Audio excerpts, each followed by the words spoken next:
हेर्नुहोस्, कुनै बेला मन्त्रले काम गर्थ्यो। वेद मन्त्रको उच्चारणले आगोसम्म बालिदिन्थ्यो अरे। उद्बुद्ध स्वाग्ने प्रतिजागृहि त्वमिष्टे सग्वं सुजिथामयं च। अब पुरा भन्न थाल्यो भने यही आगो बल्ला फेरि भयो। त्यसपछि एउटा यस्तो समय आयो मन्त्रभन्दा पनि तन्त्र हाबी भइदियो। कालान्तरमा फेरि यो मन्त्र र तन्त्रभन्दा पनि यन्त्र नभई नहुने आवश्यकता बनिदियो। तर अचेल यो मन्त्र तन्त्र यन्त्र भन्दा पनि खतरनाक अर्को यन्त्र हाबी भइरहेको छ। त्यो यन्त्र हो षड्यन्त्र। जताततै षड्यन्त्रको जगजगी छ यतिखेर। हेर्नुहोस्, सम्बन्ध चाहे जतिसुकै नराम्रो किन नहोस्, सकभर बचाइराख्ने प्रयास गर्नुहोस्। पानी जतिसुकै फोहोर भए पनि त्यो पिउन योग्य नहोला, त्यसले प्यास मेटाउन नसक्ला, तर दनदनी बलिरहेको आगो त निभाउन सक्छ नि त्यही फोहोर पानीले। त्यसैले जीवनमा जो शेष छ नि, जो बचेको छ नि, हो त्यसैलाई विशेष बनाउनुहोस्। पछि त उही अवशेष मात्रै रहने त हो नि, होइन त? नमस्कार। चुनावी माहौल र त्यसको परिणामको प्रत्यक्ष प्रसारणले गर्दा 1 हप्ताको ग्यापपछि हामी पुनः उपस्थित भएका छौँ तपाईँहरूकै रजतपट लिएर। कार्यक्रममा यहाँहरू सबैलाई हार्दिक स्वागत छ। म हुँ उही तपाईँहरूकै रजतपट अङ्कल, यानि कि प्रकाश सुवेदी। हेर्नुहोस्, फुल फुल्न र फक्रन अथवा भनौँ अन्न उम्रन, हुर्किन र पाक्नलाई घाम पानी दुवैको आवश्यकता पर्छ। घाम मात्र लागिरह्यो भने सुक्न सक्छ र पानी मात्र परिरह्यो भने पनि कुहिन सक्छ। यस्तै तपाईँ हामीलाई अघि बढ्न र स्थापित हुन पनि प्रशंसा र आलोचना दुवैको उत्तिकै आवश्यकता पर्ने गर्दछ। यसर्थ ताली र गाली दुवैलाई सहर्ष स्वीकार गर्ने हिम्मत राख्नु पर्दछ। गाली खाँदा हात्तिने र ताली आउँदा मात्तिने बानी यदि तपाईँ हामीमा छ भने त्यो बानी आजैका मितिबाट त्याग्न जरुरी छ। जय होस्। माहौल अझै चुनावकै छ। जित हारको समीक्षा गरिँदैछ एकातिर भने अर्कोतिर सरकार गठनको जोड घटाउको खेल पनि भित्रभित्रै सुरु भइसकेको छ। त्यसो त गत स्थानीय निर्वाचनदेखि नै मुलुकले केही परिवर्तन खोजिरहेको आभास दिइरहेको परिप्रेक्ष्यमा यो चुनावले पनि त्यस्तै सन्देश दिन खोजेको त देखियो, तर निकास दिने खालको परिणाम भने अझै आउन सकिरहेको छैन। यसर्थ यसपटक पनि उही भ्यागुताको धार्नी नपुगे झैँ त्रिशङ्कु सरकार भन्ने निश्चित छ। तर यो पटक पनि उही हजुरबाहरूले सरकार बनाउँछन् कि छोरा नातिहरूले बाजी मार्छन्, त्यो भने चासोको विषय बनेको छ। तथापि संसदको प्रत्यक्ष प्रसारण भने अहिलेको वर्ल्ड कप जत्तिकै प्रतीक्षित र रोचक बन्नेमा निश्चित प्राय छ। किनकि यतिका युवाहरूको सहभागिताले पक्कै पनि केही न केही फुल फुलाउँछन् भन्ने कुरामा प्राय सबै आशावादी देखिएका छन्। जे होस्, यसपटकको निर्वाचनमा कोही जितेर पनि हारे जस्तो देखिएका छन् भने कोही हारेर पनि जिते जस्तै अनुभव गरिरहेका होलान्। खैर, यो चुनावमा हाम्रा केही कलाकर्मीहरूले पनि इतिहास कोरेका छन् भने सँगैमा केहीले भने जमानत समेत जोगाउन सकेनन्। यसपटकको प्रदेश तथा प्रतिनिधि सभा निर्वाचनमा 1 दर्जनभन्दा बढी कलाकारहरू चुनावी मैदानमा होमिएका थिए। कोही पार्टीगत त कोही स्वतन्त्र रूपमा उठेका कलाकर्मीहरू निर्वाचन परिणाम आएसँगै को कति पानीमा रहेछन् भन्ने कुरा छर्लङ्ग भएको छ। बाँकी सचित खड्काबाट। चलचित्र निर्माता, निर्देशक एवं कलाकार रोज राणा र निर्माता मधुकुमार श्रेष्ठ यसपटक आफूलाई सांसदका रूपमा चिनाउन सफल भएका छन्। रोज राणाका रूपमा परिचित सरोज थापा प्युठान खबाट विजयी भएका छन्। नेपाली कांग्रेसबाट उम्मेद्वार बनेका यिनले 22,519 मत ल्याएर एमाले उम्मेद्वार हरिप्रसाद रिजाललाई पराजित गरेका थिए। आफ्नै पार्टीभित्रको खुलेआम असहयोगका बीच प्युठानमा कांग्रेसका युवा नेता रोज राणाले इतिहास फर्काएका छन्। त्यसैले होला प्रधानमन्त्री एवं नेपाली कांग्रेसका सभापति शेरबहादुर देउवा समेतले आफ्नो फेसबुक पेजबाट बधाई समेत दिएका छन् रोजलाई। यस्तै अभिनेता तथा निर्माता मधुकुमार श्रेष्ठ पनि धादिङ 1 कबाट विजयी भएका छन्। यिनले एमाले उम्मेद्वार रमेश आचार्यलाई पराजित गरेका हुन्। कांग्रेसबाट उम्मेद्वार बनेका श्रेष्ठले 17,832 र आचार्यले 16,538 मत प्राप्त गरेका थिए। यस्तै एमालेबाट राष्ट्रिय सभा सदस्य समेत भइसकेकी गायिका कोमल ओली 7,810 मतान्तरले कांग्रेसका उम्मेद्वार दीपक गिरीसँग पराजित हुन पुगेकी छन्। कोमल दाङ क्षेत्र नम्बर 3 बाट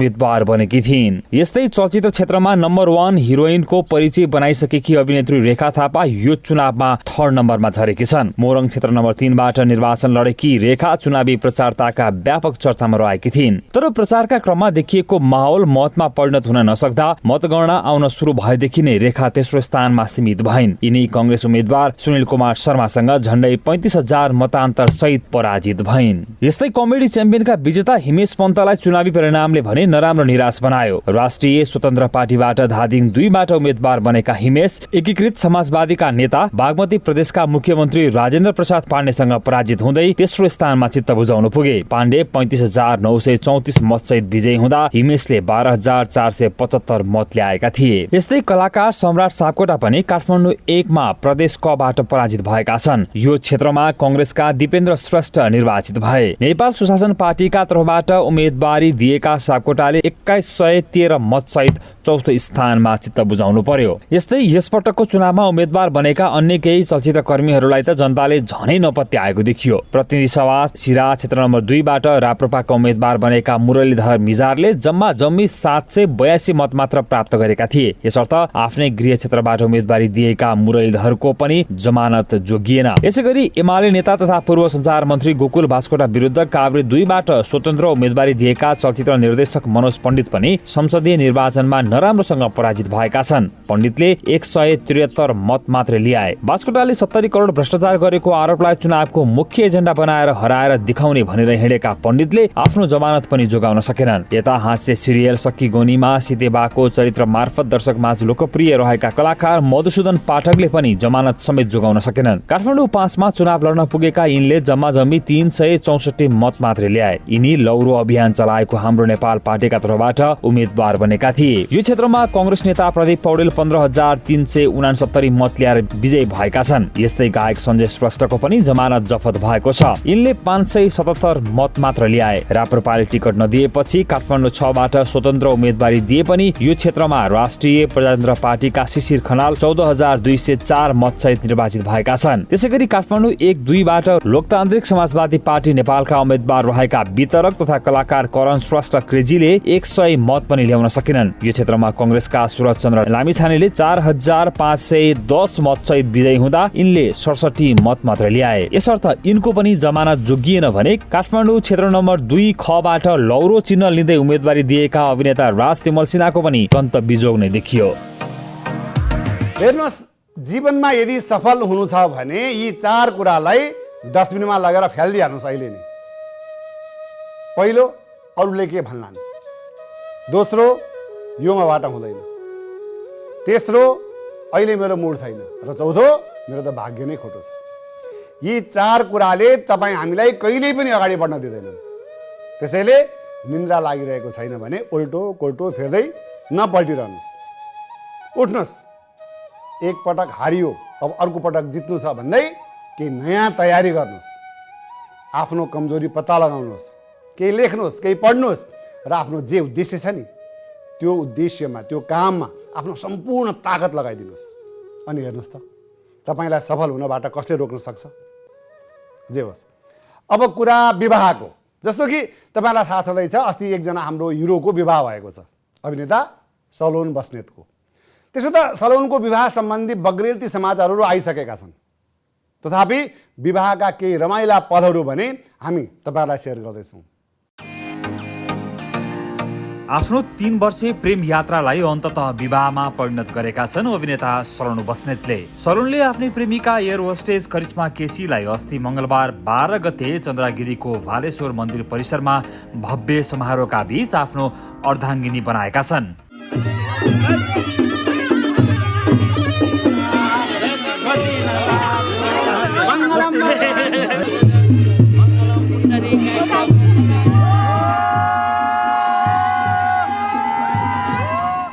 महिलाहरूको समूहले बजाएको नौमती बाजाको धुनमा नाच्दै रमाउँदै बेहुली लिन डोली चढेर सलोन भालेश्वर पुगेका थिए। पिता सुमित बस्नेतको नेतृत्वमा संयौंको संख्यामा जन्ती लिएर चन्द्रगिरी पुगेका सलोनले जब करिश्माको सिउँदोमा सिन्दूर भरे सो दृश्य कैद गर्न अभिनेत्री वर्षा राउत ज्यादै उत्साहित देखिएकी थिइन्। सलोन र करिश्मा दुवैसँग नजिक रहेकी वर्षाले बडो उत्साहका साथ आफ्नो मोबाइलबाट भिडियो बनाइरहेकी थिइन्। यस्तै आफ्नो मोबाइलबाट भिडियो बनाउनेहरूको ताती पनि हेर्न लायक नै थियो। सिन्दुर हालिसकेपछि दुलहीले दुलाहालाई ढोग्ने चलन छ। दुलही करिश्माले दुलाहा सलोनलाई ढोगिरहँदा दुलहीले पैसा मागिरहेको दृश्य पनि कम रोचक भने थिएन। उता दुलहीलाई पैसा दिन सलोन पनि आफन्तसँग पैसा मागिरहेका थिए। यतिकैमा उपस्थित पाहुनाहरूबाट पैसा पैसा भनिरहेका हुटिङ पनि रोचकै सुनिन्थ्यो। पैसा पैसा पैसा पैसा पैसा पैसा पैसा। यस्तै सलोनले जति पैसा थप्दै गए पनि पुगेन भन्दै कराएको आवाजले पनि माहौललाई झन रमाइलो बनाइरहेको थियो। लगभग 15-20 हजार जति जम्मा पारेर सलोनले दुलहीलाई दिएपछि बल्ल दुलहीले सलोनको पाउबाट आफ्नो शिर हटाएकी थिइन्। यस्तै दुलाहा सलोनको सालीहरूले जुत्ता खोसेको दृश्य पनि कम रोचक थिएन। पिनाजु सलोनको जुत्ता खोस्ने कार्यमा सालीहरू भन्दा सालाहरू बढी आक्रामक देखिएका थिए। सलोनको बिहेमा उनका मिल्ने साथी अनमोल केसी आफ्ना पिता भुवन केसीसँग चन्द्रगिरी पुगेका थिए। अनमोलले सबैभन्दा पहिले बेहुला बेहुलीलाई अङ्गालो हालेर बधाई दिए। त्यसपछि साथी सलोनलाई जुरुक्कै बोकेर उठाएको दृश्य पनि कम रोचक थिएन।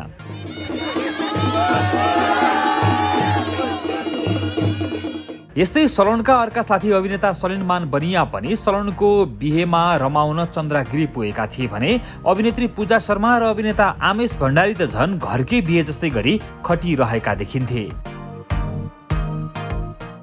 पहिला मेहन्दी पातलेवन रिसोर्टमा, त्यसपछि चन्द्रगिरीमा विवाह र हिजो साँझ हयात प्यालेसमा ग्रान्ड पार्टी। यो पार्टीमा चलचित्र क्षेत्रका लगभग प्राय सबै कलाकर्मीहरू उपस्थित थिए। चुनाव हारेपछि रेखा थापा पहिलो पटक आफ्नो श्रीमान बलराम साईलाई चिनाउँदै सलोनको पार्टीमा पुगेकी थिइन् भने पूजा शर्मा पनि हुनेवाला श्रीमान यानि कि अहिलेका प्रेमी युद्ध बानियाका साथ पार्टीमा पुगेकी थिइन्। यस्तै झरना थापा दम्पति, हनी जोडी अर्थात् हरिहर र निता, यस्तै दिलीप रायमाझी दम्पति लगायत धेरैजसो दम्पतिहरू नै पुगेका थिए। तर सँगैमा स्वस्तिमा खड्का, सञ्चिता लुइटेल भने एक्लै पुगेका थिए। यस्तै दीपक दिपा भने निर्मल शर्मा र रमेश उप्रेतीका साथ आएका थिए। अभिनेत्री वर्षा राउत भने श्रीमान सञ्जोग कोइराला ढिला आइदिएकाले भुनभुनाइरहेकी थिइन्। जे होस्, पार्टीमा प्राय सबैले जमेर मजा लिए। सबैभन्दा रमाइलो कुरा चाहिँ के देखियो भने मेहेन्दीदेखि लिएर वैवाहिक पार्टीसम्मको इभेन्टलाई लिएर सलोनका हितैषी अभिनेता आमेश भण्डारीले तयार गरेको एउटा म्युजिक भिडियो नै बनाएर त्यहाँ देखाइदिएका थिए।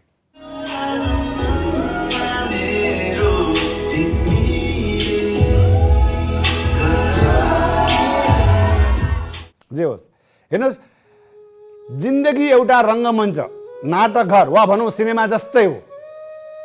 तपाईँ हामी त त्यसमा अभिनय गर्ने पात्र मात्र हो। त्यसैले आफूले पाएको भूमिका, आफूले पाएको जिम्मेवारी यसरी निभाउँ कि रङ्गमञ्चको पर्दा बन्द भइरहँदा होस् वा सिनेमा हलहरूमा सिनेमा सकिने बेलामा क्रेडिट टाइटल आइरहँदा पनि ताली बजिरहोस्, घन्किरहोस्। तर अब कुरा मुम्बईको। पहिला नेपाली चलचित्रका गीत रेकर्डिङदेखि ब्याकग्राउन्ड म्युजिक, मिक्सिङ, प्रिन्टिङसम्मका यावत कामका लागि मुम्बई नगई नहुने बाध्यात्मक स्थिति थियो। तर बिस्तारै सबैको सुविधा नेपालमै उपलब्ध हुन थालेपछि यतै रमाउन थाले हाम्रा कर्मीहरू। तर अचेल फेरि चलचित्रको विश्व बजार विस्तारका लागि भन्दै मुम्बई जाने प्रचलन बढ्न थालेको छ। चलचित्र प्रेम गीतले हिन्दी भाषामा डब गरे यता केही नेपाली चलचित्रले त्यही बाटो पछ्याउँदै फेरि मुम्बई जान सुरु गरेका छन्। यतिखेर यस्तै एउटा चलचित्रको मुम्बईमा जोडतोडका साथ काम भइरहेको छ। चलचित्र हो ह्यारी की प्यारी। ह्यारी की प्यारीका निर्देशक हुन् डाक्टर कपिल रिजाल। डाक्टर कपिल नेपालका वरिष्ठ स्त्री रोग विशेषज्ञ डाक्टर भोला रिजालका छोरा हुन्। छोराको कुरा गर्नुभन्दा पहिले बाउको कुरालाई यहाँ जोड्नै पर्ने हुन्छ। डाक्टर भोला रिजालको चिनारी जति वरिष्ठ स्त्री रोग विशेषज्ञका रूपमा छ, त्यति नै एक कुशल चलचित्र कर्मीका रूपमा पनि यिनलाई चिन्ने धेरै छन्। यी गीतकार पनि हुन्, संगीतकार पनि हुन्, गायक पनि हुन् अनि कथाकार पनि हुन् र कुनै बेला निकै नाम चलेको चलचित्र निर्माता पनि हुन्। डाक्टर भोला रिजालले लेखेका र बनाएका फिल्महरूमा लक्ष्मी पूजा, छोरी बुहारी, साथी, जुनतारा, एक नम्बरको पाखे, अप्सरा, गौथली आदि पर्दछन् भने यिनका गीत सङ्गीत त अनगिन्ती छन्। यिनै चलचित्रकर्मी डाक्टर भोला रिजालका छोरा हुन् डाक्टर कपिल रिजाल। कपिल रिजाल पनि पेसाले एक डेन्टिस्ट हुन्। लन्डनका विभिन्न ठाउँमा यिनको 4-5 वटा जति डेन्टल क्लिनिकहरू छन्। तथापि यतिखेर यिनी पनि चलचित्र क्षेत्रमा होमिएका छन्। त्यसो त यिनले यसअघि केही सर्ट मुभीहरू समेत बनाइसकेका छन् भने पार्टनरशिपमा फिल्म बनाउने हुँदा लाखौं रकम कुम्ल्याएर भाग्ने एका चलचित्रकर्मीबाट पाएको धोकाबाट पाठ सिक्दै यतिखेर भने आफै निर्माता निर्देशक भएर फिल्म बनाउँदैछन्। यिनले यतिखेर बनाउँदै गरेको चलचित्रको नाम हो हैरी की प्यारी।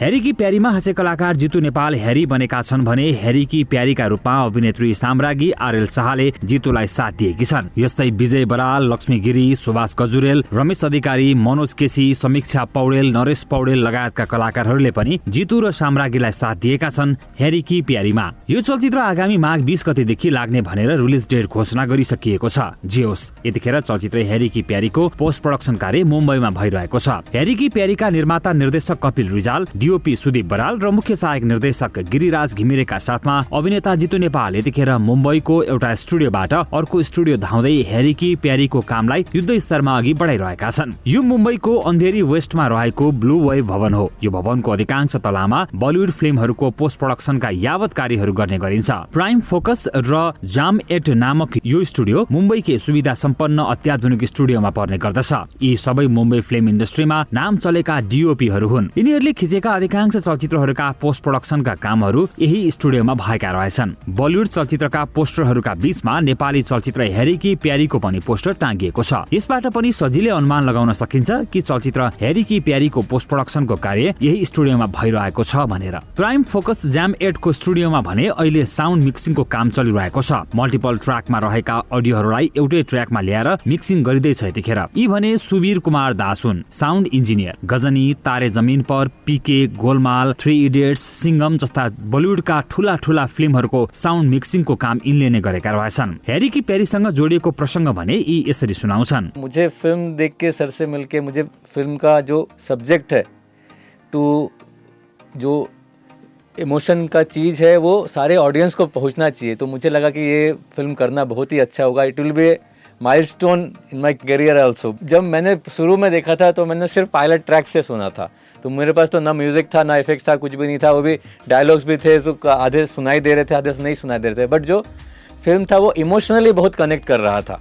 तो इसीलिए मैंने कपिल सर को भी बोला कि फिल्म बहुत ही अच्छा बनाया है आपने, तो हम थोड़ा सा ट्रिम करेंगे जहाँ पे है लैग हो रहा है कि आपने भी देखा होगा, तो वो स्टिच करके हम फिर से करते हैं ताकि हम ऑडियंस को बेटर प्रोडक्ट दे पाए। त्यसो त साउन्ड मिक्सिङको काम नेपालमा नहुने भने होइन, तथापि निर्देशक कपिल रिजाल यही कामका लागि किन आए त मुम्बई? मेरो हजुरआमाले भन्नुहुन्थ्यो क्या, गरेपछि ठाउँमै पुग्नुपर्छ, बिस्तारै बिस्तारै भन्ने हुँदैन। सबभन्दा राम्रो कुन भने प्राइम फोकसमै गर्ने। अब ब्रह्मास्त्र 600 करोडको फिल्म बनाउँछ, हामी पनि ती बनाउने नि, मलाई हामी पनि त्यहाँको। यी भने चलचित्र हैरी की प्यारीका मुख्य सहायक निर्देशक गिरिराज घिमिरे हुन्। नेपाल र मुम्बईमा काम गर्दाको अनुभव यी यसरी सुनाउँछन्। यहाँ आउँदाखेरि चाहिँ अब पुरा हलमा थिएटर बनाएर हल हुन्छ, हलमा मजाले फिल्म हेरेर अब मिलाउँदै जानुपर्यो भने एकदम सिम्पल एकदम मजाले सजिलोसँग काम गर्न सक्ने प्रोसेस भयो नि त। त्यो चाहिँ मेन कुरा चाहिँ टाइमिङ इज भेरी इम्पोर्टेन्ट। नेपालमा चाहिँ टाइमिङ चाहिँ अलि हुँदैन, हामीसँग एकदमै टाइमिङको लागि चाहिँ एकदम पङ्क्चुअल छँदै छैन। यहाँ चाहिँ अब म 9 बजे स्टुडियो आउने भनेपछि म 9 बजे यहाँ आइपुगेन भने मेरो चार्ज यहाँ सुरु हुन्छ, भट्टङ पैसा जान थाल्छ। अब प्रोड्युसरले मलाई मार्छ भने म त आउनु पऱ्यो नि त। भाइ टाइमिङ इज भेरी इम्पोर्टेन्ट। अनि अर्को कुरा पङ्क्चुअल यति धेरै छ कि जस्तै 9 बजे आइपुग्ने भनेपछि 9 बजेभन्दा 1 मिनट अगाडि आइपुग्छ क्या मान्छे, जो पनि पछाडि छैन, कोही पनि पछाडि छँदै छैन कोही पनि। अनि अर्को कुरा मलाई सजिलो चाहिँ के भइरहेको छ भने मेन चाहिँ जस्तै स्टुडियो चाहिँ भयङ्कर ठुलो स्टुडियो होइन। अब जस्तै बाहिर जाँदा के हुन्छ थाहा छैन, तर स्टुडियो छिर्दाखेरि भयङ्करै लाग्छ होइन, एकदमै बहुत ठुलो लाग्छ। जब म भित्र आउँछु, भित्र आइसकेपछि जब त्यो मतलब यस्तो हस्ती मान्छेहरूसँग काम गर्दाखेरि चाहिँ उनीहरूको व्यवहार, उनीहरूले काम गर्ने तरिका, उनीहरूले गर्ने कुराहरू देख्दाखेरि चाहिँ आनन्द फिल हुन्छ क्या। मतलब कुनै घमण्ड छैन, कुनै केही पनि छैन क्या। अनि त्यो चाहिँ मलाई एकदम रमाइलो लाग्यो। अब मेन चाहिँ टेक्निकली कुराहरू चाहिँ अब टेक्निकली कुराहरूमा चाहिँ धेरै कुरा सजिलो छ, धेरै कुरा राम्रो छ उताभन्दा यता चाहिँ। यो कक्षमा भने कलरिङको काम भइरहेको छ। सुटिङ गर्दा यस्तो देखिने कलर डिआई गरिसकेपछि भने यस्तो देखिने रहेछ। यी यहाँका सिनियर कलरिस्ट हुन् मनोज वर्मा। यिनले पनि अनगिन्ती बलिउड चलचित्रहरूको कलर करेक्सन गरिसकेका छन्। अझ भनौँ भारतको पहिलो कलरिस्ट रहेछन् यी। जे होस्, हैरी की प्यारीका बारेमा भने मनोज यसो भन्छन्। मैं लास्ट 25 साल से इस कंपनी में काम कर रहा हूँ। As a colourist, as a editor भी रह चुका हूँ पास्ट में। और ये पहली बार नेपाली फिल्म कर रहा हूँ, हैरी की प्यारी, और देखते हैं दर्शक क्या बोलते हैं। मैंने अपना बेस्ट दिया है और मेरे लिए पहला एक्सपीरियंस है जो मैं नेपाली कर रहा हूँ और बॉलीवुड जैसा ही मैं ट्रीट कर रहा हूँ, और ताकि नेपाल के लोग सारे यहाँ पे आएँ। आप बोल रहे थे ना, आपने बजरंगी भाइजान जब किया था, जो लुक्स आपने दिया था, मैंने वही उस्तै किसिमको लुक निकालिदिएको छु मैले तपाईँको फिल्ममा। अझ यहाँ मैले अझ मौका पाएँ अरू हाम्रो, किनभने हाम्रो देश नेपाल अति सुन्दर छ, ब्युटिफुल छ। हामीहरूले खिचेर ल्याउने काम खिचिदियौँ होइन, राम्रो चिजमा खिच्यौँ, तर त्यो चाहिँ इम्पोर्टेन्ट भयो। हामीले राम्रो हलिउडमा चल्ने क्यामेराले खिचेर ल्याएपछि बाँकी काम उहाँहरूले त्यही अनुसारले निकालिदिनु भएको छ। So we are very grateful to you as well, and hopefully not hopefully we are sure will be working plenty more films together. Yes या त्यसो त नेपालमा पनि कलरिस्टहरू धेरै छन्। नेपालमै गरिएका कलर करेक्सनको रिजल्ट पनि राम्रै देखिने गरेको छ पर्दामा। तथापि हामीले मुम्बई र नेपालमा गरिएको कलरको अन्तरबारे डिओपी सुदीप बराललाई सोधेका थियौँ। नेपालमा र यहाँ कम्पेरिजन गरेर हेर्ने हो भने अहिले हजुरहरूले देख्नुभयो होइन, 4K को तपाईँको क्रिस्टीको प्रोजेक्सन हो यो। किनकि हामी नेपालमा जति काम गर्छौँ डिआईको एउटा लिमिटेड स्क्रिनमा भनेको मोनिटरमा बसेर काम गरिराखेका हुन्छ, त्यहाँ चाहिँ हलको रेजुलेसनमा चाहिँ कस्तो तपाईँको डिटेलिङ देखिन्छ त्यो देख्न पाइन्थेन वहाँ। यहाँ चाहिँ हलको प्रोजेक्सन जे छ त्योभन्दा पनि बेटर तपाईँको प्रोजेक्सन छ। किनकि 2K प्रोजेक्सन हुन्छ प्राय हलहरूमा भने, यहाँ 4K प्रोजेक्सनमा हामीहरूले हाम्रो पिक्चरलाई हलमा जसरी देखिन्छ त्यसलाई नै हामी यहाँ डिटेलिङमा एभ्री पार्ट तपाईँको हरेक फ्रेमको एभ्री पार्टलाई ट्रेसिङ गरी होइन डिटेलिङमा हेरेर काम गर्न पाइएको छ। अर्को कुरा टेक्नोलोजी पनि, जुन टेक्नोलोजीमा नेपालमा काम भइरहेछ त्यो टेक्नोलोजी नेपालको लागि करेन्ट टाइमसम्म राम्रो छ, राम्रो ह्यान्डहरू उता पनि छ। तर यसरी नै हामी अपग्रेड हुँदै जाने हो भने भोलिको समयमा नेपालमा पनि यस्तो खालको डिआई स्टुडियो नेपालमा पनि आवश्यकता छ। त्यही एक्सपिरियन्स गर्नको लागि पनि आइएको थियो, त्यही कारणले गर्दा पनि हामी बेटर एक्सपिरियन्स भइरहेछ। पहिला गीत रेकर्डिङका लागि पनि मुम्बई धाउने प्रचलन थियो। अचेल प्राय गीत रेकर्डिङ नेपालमै हुने गर्छन्। तर जबदेखि प्रेम गीत 3 ले आफ्नो पोस्ट प्रोडक्सनको काम इन्डियामा गएर गर्यो तबदेखि भने नेपालका चलचित्रकर्मीहरू पनि गुणस्तरीयताका लागि मुम्बई जाने प्रचलन फेरि सुरु भएको छ। निश्चय पनि नेपालमा काम गर्दा र मुम्बईमा काम गर्दा बजेटको त अन्तर भइहाल्छ नै। तथापि लगभग नेपालकै बजेटको हाराहारीमा काम गर्ने प्रतिबद्धता जनाउँछन् प्राइम फोकसका प्रोडक्सन हेड। मेरा नाम निर्मल गाला है और मैं प्रोडक्शन हेड हूँ प्राइम फोकस में। So I am working from last 20 years in prime focus, और मेरे हाथ के नीचे से मोर देन 800 फिल्म्स गई है। And being first film being Qayamat where the DI had started, from that film till date all the films I have made sure that all the deliveries are done on time, no releases are affected because of the whatever it is, the delay it is, but the deliveries have been given on time. So मेरे pass बहुत अच्छा team है। Everyone is here from last I think so more than 15 years who are working with us. So that's it. जे होस्, निर्देशक कपिल रिजालसँग हात मिलाउँदै प्रसन्न मुद्रामा देखिएका यी भने बापी भट्टाचार्य हुन्। मुम्बईमा यी बापी टुटुलका नामले चिनिन्छन्। टुटुल यिनका भाइ हुन्। दाजुभाइ मिलेर संगीत गर्ने भएकाले होला लक्ष्मीकान्त प्यारेलाल जस्तै यिनले पनि दाजुभाइकै नाम राखेर आफ्नो प्रोफेसनलाई अघि बढाउँदै आएका रहेछन्। तर चलचित्र हेरीकी प्यारीमा भने बापीले एकल ब्याकग्राउन्ड म्युजिक स्कोर गरेका छन्। हेरीकी प्यारीको ब्याकग्राउन्ड म्युजिकका बारेमा भने यसो भन्छन् बापी भट्टाचार्य। सबसे बड़ी बात क्या ना कि एज अ म्यूजिशियन मुझे मेलोडी करने का एक बहुत अच्छा मौका मिल रहा था। यूजुअली हम लोग को अब मेलोडी करने का मौका मिलता नहीं है। पिक्चरें अभी ज़्यादातर क्राइम के ऊपर पिक्चरें बनती हैं, पिक्चरें ज़्यादातर एक्शन या फिर थ्रिलर, साइकोलॉजिकल, ये सब पिक्चरें बनती हैं। तो इस तरह का एक कंप्लीट पैकेज जिसमें इमोशंस के साथ प्ले है, रूरल नेपाल को दिखाया गया है इतने बेहतरीन तरीके से, साथ ही साथ urban Nepal, and it's a very very modern film. तो इसका साउंड बैकग्राउंड म्यूज़िक भी मैंने एक ग्लोबल म्यूज़िक की तरह रखा है कि नेपाली पिक्चर है बोल के खाली मादल बजाओ या वो सब करो, वैसा नहीं है। इसमें मैंने ऐसा म्यूज़िक रखना चाहा और रख पाया हूँ, थैंक्स टू कपिल जी जिन्होंने मुझे स्कोप दिया कि ठीक है तो आप करो अपने तरीके से।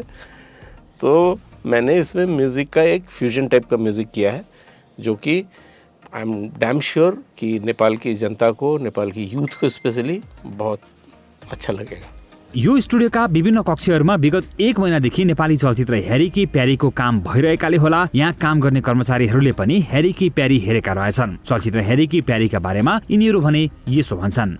इसकी जो स्टोरी है इट्स वेरी ब्यूटीफुल और जिस वे से मूवी पूरी पिकअप करती है, the content is amazing, director has done a fantastic job and we were enjoying. हमको ये डिफरेंस नहीं पता चल रहा था नेपाली है हिंदी है, because the content was overwhelming. मुझे बहुत अच्छा लग रहा है। मैंने फिल्म के कुछ क्लिप्स देखे हैं, डायरेक्शन और सिनेमेटोग्राफी मुझे बहुत पसंद आई है। जे होस्, चलचित्र ह्यारी की प्यारीका ह्यारी अर्थात् जितु नेपाल पनि आफ्नो चलचित्रका बारेमा जानकारी लिन मुम्बई पुगेका थिए। मुम्बईको सडकमा नरिवल पानीको चुस्की लिइरहेका जितु नेपाललाई हामीले कस्तो रेस्पोन्स पाउनु भयो त आफ्नो र चलचित्रको बारेमा भनेर सोधेका थियौँ। सबैभन्दा मेन कुरा चाहिँ काम त सबैले सबै ठाउँमा गर्छन्, एक हिसाबले उहाँहरूको हामी क्लाइन्ट हो होइन, तर उहाँले जुन व्यवहार, जुन उत्साह र जुन उमङ्गले काम गर्नुभयो, जुन रेस्पेक्ट हामीलाई दिनुभयो, त्यो चाहिँ सबैभन्दा ठुलो कुरा लाग्यो। जहाँ जाँदाखेरि अरे आपका काम बहुत बढिया है, ये है, यस्तो कुराहरू सुन्न पाइयो। र अब हामीले आफूलाई अलिकति बजारको हिसाबले सानै भर्खर हामी यत्रो प्राइम फोकस जस्तोमा छिरेका छौँ र हाम्रो बजेट कम छ, हामी सानो फिल्म बनाएको भन्दा उनीहरू बजेटको कुरा होइन, फिल्म सानो कहिले हुँदैन। फिल्म भनेको सब्जेक्ट हो, त्यस कारण जुन सब्जेक्ट, जुन पर्फर्मेन्स सहित चाहिँ जुन मनले तपाईँहरू आउनुभयो त्यो चाहिँ ठुलो कुरा हो भनेर उहाँहरूले हामीलाई बलिउडका दिग्गज मुभीहरूलाई, उहाँहरूको प्रोड्युसरलाई, कलाकारलाई गर्ने जुन रेस्पेक्ट छ त्यही रेस्पेक्ट दिनुभयो। मेरो यो पहिलो चोटि थियो, एउटा ठुलो अवसर मैले पाएँ र उहाँहरूले दिएको सम्मान, कलाकारलाई गर्ने, प्रोड्युसरलाई गर्ने व्यवहार चाहिँ एकदमै खुसी लाग्यो र सबै यति खुसी पाएँ कि यो मुभी गर्न पाउँदा, त्यो मिक्सिङमा होस् अथवा गायनमा होस् अथवा यतापट्टि कलरिङमा होस्, जे काम हाम्रो अहिले मुम्बईमा भइरहेको छ त्यो गर्नेहरू सबै उत्साहित छन् कि उनीहरू हामीले नयाँ चिज गर्न पायौँ भनिराख्दाखेरि चाहिँ मलाई पनि राम्रो काम गरेछु कि भन्ने एउटा भान भयो। चलचित्र ह्यारी की प्यारीका बारेमा अर्को एउटा एक्सक्लुसिभ जानकारी छ हामीसँग, तर त्यो भने हामी तपाईँहरूलाई आगामी कुनै एपिसोडमा देखाउनेछौँ। चलचित्र ह्यारी की प्यारीको रिपोर्टिङ गर्ने क्रममा मुम्बईमा हिँड्दै अचानक अभिनेता प्रदीप खड्का र निर्माता सन्तोष सेन पनि भेटिए। पहिला पनि भेट भएको थियो हाम्रो ह्यारी प्यारीको टिमसँग, अहिले फेरि भेट भयो अनि एकदमै खुसी लाग्यो। यसरी चाहिँ नेपाली मेकरहरू हजुर लगायत विभिन्न यहाँ नेपालै फिल भइरहेको छ। हाम्रो प्रेजेन्स देखिनु भनेको अब 2 वर्ष हामी यो बाटोमा कति हिँड्यो होइन, 2 वर्ष त्यो यही होर्डिङहरूमा सबैतिर हाम्रो लगायो भने अहिले अब झन् हाम्रो जमात भेटिँदाखेरि त डेफिनेटली ग्रोथै फिल भइरहेको छ। हामी त त्यहाँ ब्याङ्कमा जाँदैछौँ, प्रकाशदाईहरू आउनुभएको छ, ह्यारी प्यारीको टिमहरू आउनुभएको छ भनेपछि जाउँ न त पहिला भेटेर जाउँ भनेर हामी यता आएको क्या, उता पुगिसकेको थियौँ। जे होस्, प्रेम गीतको हिन्दी भर्जन भारतमा रिलिज भए यता अभिनेता प्रदीप खड्कालाई लिएर अनेक थरी कुराहरू अड्कलबाजी गर्न थालिएको छ। कतिले भन्छन् अब प्रदीप नेपालमा कम इन्डियामै बढी बस्छन्, कतिले भन्छन् उता हिन्दी फिल्म गर्ने रे, देखिने पनि त्यस्तै देखिएको छ। प्रदीप कहिले सोनाक्षीसँग त कहिले नाना पाटेकरसँग देखिन्छन्। त्यसैबीच हामीले प्रदीपसँग बुझ्न चाह्यौँ के हो खास कुरा। मैले अलिअलि स्क्रिप्ट चाहिँ पढिरहेको छु अहिले। हामीहरू हिजो पनि खास आज बिहान मात्र मुम्बई आएको, हिजो गोवामा थियौँ, एउटा डिरेक्टरसँग मिटिङ थियो अनि भइरहेछ प्रोसेस। यही भनेर फाइनल भएको छैन, तर डेफिनेटली केही न केही त अब यो त सुरुवात मात्र थियो, अब रियल एक्जाम त अब आउँदैछ, त्यो त्यही भएर सो गर्नै हुँदैछ भनौँ न। यस्तो छ, मैले 2टा प्रोजेक्ट प्लान गरिरहेको छु। एउटा चाहिँ हाम्रो यहाँको टिमसँग मिलेर गर्दैछु, त्यो त्यसैको हामी चाहिँ अहिले डाइरेक्टर हाम्रो एक्टरहरूसँग मिटिङ भएको थियो गोवामा। अनि मैले जुन एउटा अलिकति प्लान गरेर अलिकति त्यसलाई चाहिँ नेपालबाट नै प्रतिनिधित्व गरेर चाहिँ ग्लोबल्ली अलिकति खम्बा गाडोस् भन्ने खालको प्रोजेक्ट चाहिँ त्यो पनि प्लानिङमा छ। त्यो हुनाले चाहिँ पहिला टिम अप पहिला जोडौँ होइन, टिम आदि हाम्रो नेपालको आदि इन्डियाको गरेर अलिकति मार्केट हाम्रो पनि छ है भन्ने खालको एउटा प्रमाणित गरौँ, त्यसपछि अनि अगाडि बढ्ने। अब भने महापुरुषको महाव्यापारको कुरा। चुनाव आउनुभन्दा निकै अघि अर्थात् कार्तिक 11 गतेदेखि लागेको चलचित्र महापुरुष आज पर्यन्त पनि चलेछ। उता विदेशको त झन् के कुरा गर्नु, सबै सोहरूमा दर्शकहरूको चाप उत्तिकै देखिन्छ। घरेलु बक्स अफिसको कुरा गर्ने हो भने यो चलचित्रले 10 करोड ग्रस कलेक्सन गरिसकेको छ अहिलेसम्ममा।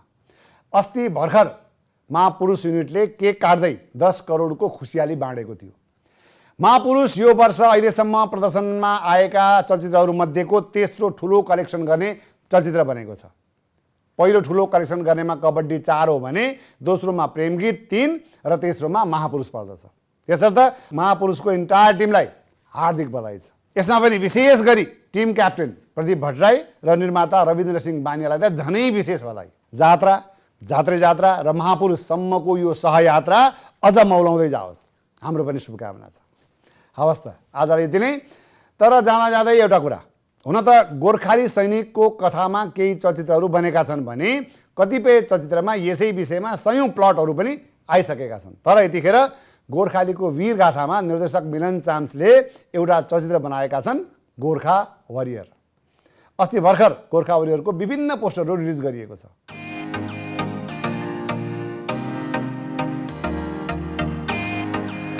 यी पोस्टरहरूमा गोर्खा वरियरको रिलिज गर्ने समय भने 2023 मात्र लेखिएको छ, तर कुन महिना र कुन डेट भनेर तोकिएको छैन। पोस्टर भने चलन चल्तीका पोस्टरहरूभन्दा फरक र आकर्षक देखिन्छ। फिल्म पनि त्यस्तै फरक र राम्रो होस्, शुभकामना छ। अब जाँदा जाँदै तपाईँलाई एउटा कथा सुनाएर कार्यक्रमको बिट मार्न चाहन्छु। एक दिन सत्य र असत्य नुहाउन खोलामा गएछन्। दुवैले खोला किनारमा आफ्ना लुगाहरू खोलेर डुबुल्की मार्न थालेछन्। अब असत्य चलाक, सत्य सोझो। चलाक असत्यले यसो मौका मिलाएर सुटुक्क खोलाबाट निस्किएर सत्यको लुगा लगाएर टाप कसेछ। सत्य बिस्तारै नुहाएर खोलाबाट बाहिर निस्केर हेर्छ त आफ्नो लुगा गायब, कपडा गायब। अब विवश सत्य के गरोस्? कि त नाङ्गै हिँड्नु पर्यो, कि त असत्यले छोडेको लुगा लगाउनु पर्यो। अब मर्नुभन्दा बौलाउनु बेस भन्छ नि, हो त्यस्तै नाङ्गै हिँड्नुभन्दा त असत्यकै लुगा लगाएर हिँड्न उचित सम्झिन्छ। त्यसैले आजकल असत्यको जगजगी छ चारैतिर। किन थाहा छ? किनकि सत्यको खोल जोडेको छ उसले। यतिखेर के देखिएको छ भने जब सत्यको घरबाट बाहिर निस्किने बेला हुन्छ नि, त्यस बेलासम्म असत्य अघि नै गाउँ सहर सब घुम्न भइसकेको हुन्छ। तथापि भनाइ छ सत्यमेव जयते। सत्यको सधैँ जित होस्, सबैको जय होस्।